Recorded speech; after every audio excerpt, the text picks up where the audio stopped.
Hello and welcome back to the channel. Today, during our journey through Normandy, as expected, we visit some of the Allied landing sites from World War II. And if you like our video, do not forget to like it, subscribe and activate notifications so that you know when we upload a new video.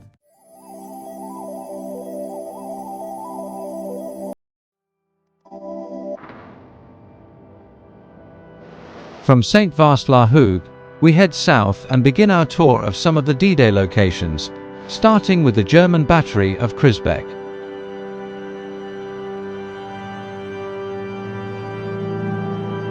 This historic World War II site on Utah Beach is located in the heart of an impressive complex of trenches and tunnels. It was restored 20 years ago to open to the public.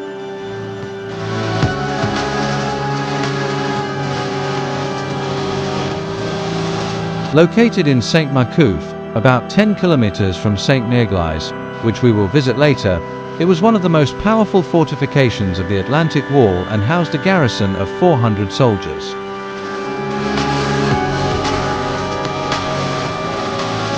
The battery consisted of 4 210mm guns installed in 4 concrete bunkers. This battery was the first to spot and open fire on the Allied troops approaching the Normandy coast. Although the Allies carried out intense naval and aerial bombardment to silence it, dropping nearly 600 tons of bombs, the tenacious German resistance meant that several days of combat were needed to neutralize the guns.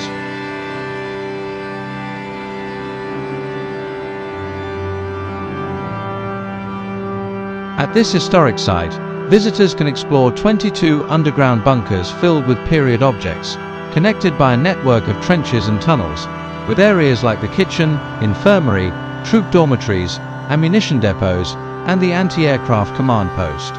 Information panels in 6 languages allow for a self-guided visit at your own pace.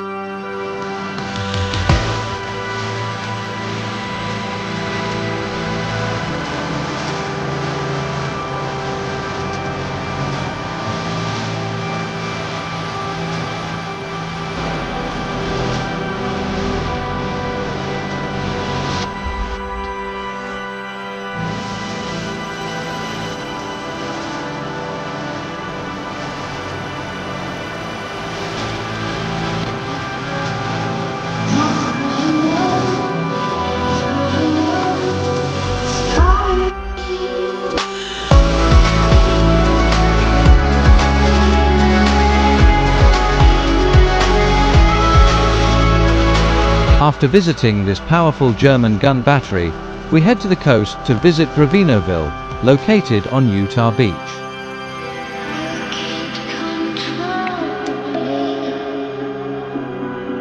Fierce fighting occurred in Ravenoville after the landing until it was liberated on June 8 by the U.S. 4th Division.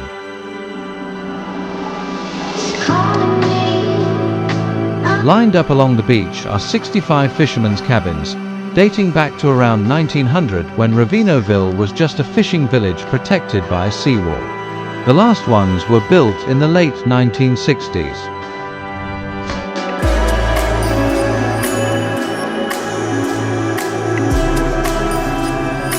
Today, some are used as private homes, others as tourist accommodations. Interestingly, some were built using materials from a nearby prisoner camp, which in 1944 housed up to 4,000 German prisoners.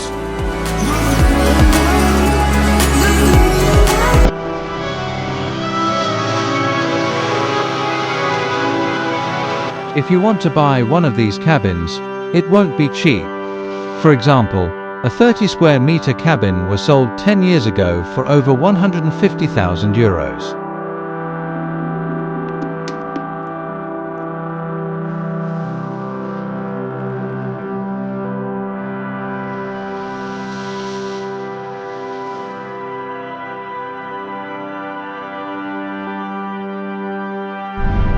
Continuing our journey south along the coast and Utah Beach, we stop at a large open area where several commemorative monuments and military vehicles are on display.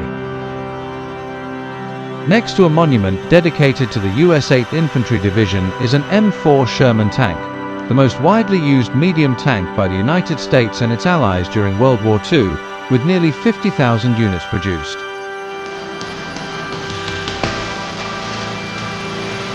Beside it is the Leclerc Memorial, dedicated to the French 2nd Armoured Division, which landed here in August 1944, led by General Philippe Leclerc, to help liberate their homeland.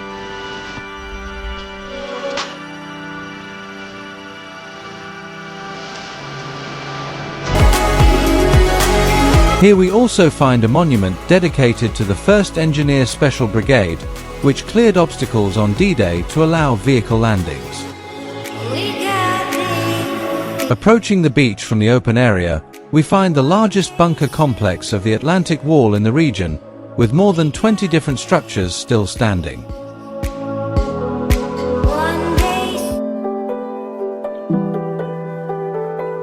Continuing south along the coast, we soon arrive at the Utah Beach Memorial, where the first thing we see is one of the famous Higgins boats, landing craft with a ramp at the front that allowed troops to quickly disembark onto the beach.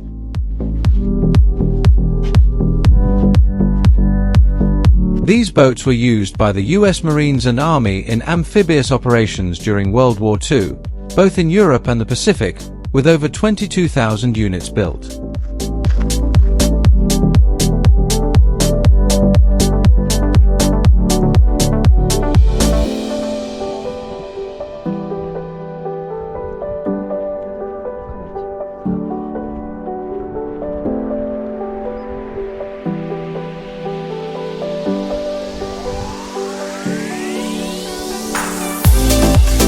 Here we find the Utah Beach Landing Museum, a 3,000 square meter space dedicated to the memory of the 23,000 men who landed here to fight and liberate France, featuring a large B-26 bomber.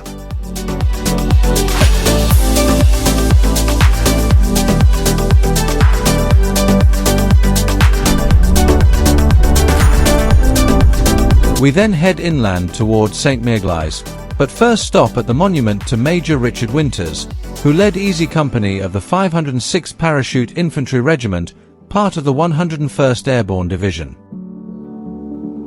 They were dropped over this area on D-Day, and their story is told in the series Band of Brothers.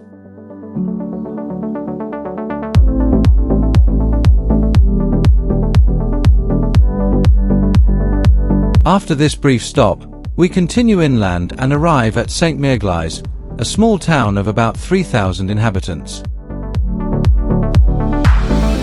There, we visit the Airborne Museum, inaugurated on June 6, 1964, marking the 20th anniversary of the landings. Upon entering, we can see vehicles and weapons used during World War II and visit the 5 museum pavilions. The first is the Occupation Pavilion, built in 1964, showing how the French lived under 4 years of German occupation, how the resistance was organized in Normandy, and how it supported the landings.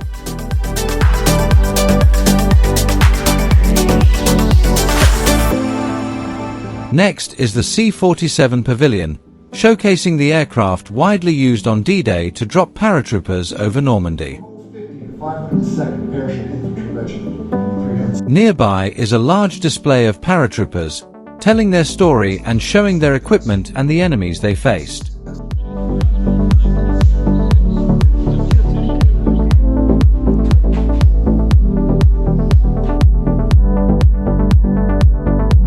We then visit the Neptune Pavilion, about the naval and airborne operations preceding the landings.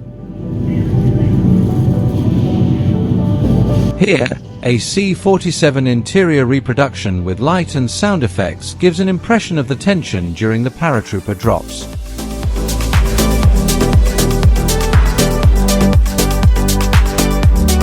Next is the Waco Pavilion, dedicated to the gliders used on D-Day and in later missions in Provence, the Netherlands, and Germany. A glider is also on display.